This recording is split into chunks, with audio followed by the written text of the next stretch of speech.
За една тегла мед треба да платите од 600 до 1200 денари, доколку сакате истиот да биде природен и квалитетен. Зависно од кој регион го купувате, цената е различна. Пчеларите велат дека иако има покачување во споредба со другите прехранбени производи, цената е солидна, затоа што медот се користи во помали количини.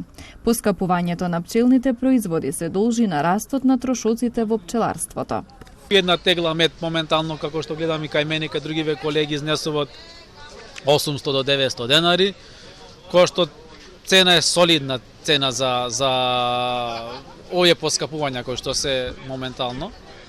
Зашто една тегла мед до 2 тегли мед месечно да ги конзумира четворочлено, петочлено семејство, во текот на цел месец може да помине за секојдневно да си користи во оброк, во чај, во млеко за децата наутро. Со оглед на ова се што е сега околу пчеларство поскапено, медот е ефтин. Ако е прав, мислим, ако е прав мед. Медот е ефтин. Треба да биде поскап. Затоа што цените на, да речемо, на средствава за заштита на пчелите се покачени за 100%.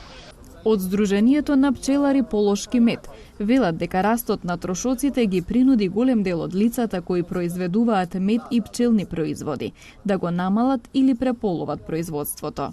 Не да се откажат, ама ги намалуваат, значително ги намалуваат. Значи од пчелари кои што се професионални, кои што работаат со 400-500 друштва, идат да ги намалат да ги преполуваат за да можат да ги обслужат да биде порентабилни. Значи, реално има трошковите се општо во целата држава не се зголемени трошкови, така и кај нас пчеларите се зголемени сите трошкови. Со цел промоција на природниот и квалитетен мед, денес во Тетово се одржа саем на мед и пчеларска опрема Сладки денови во Тетово, на кој беа доделени наградите на неодамнешниот меѓународен фестивал на медот.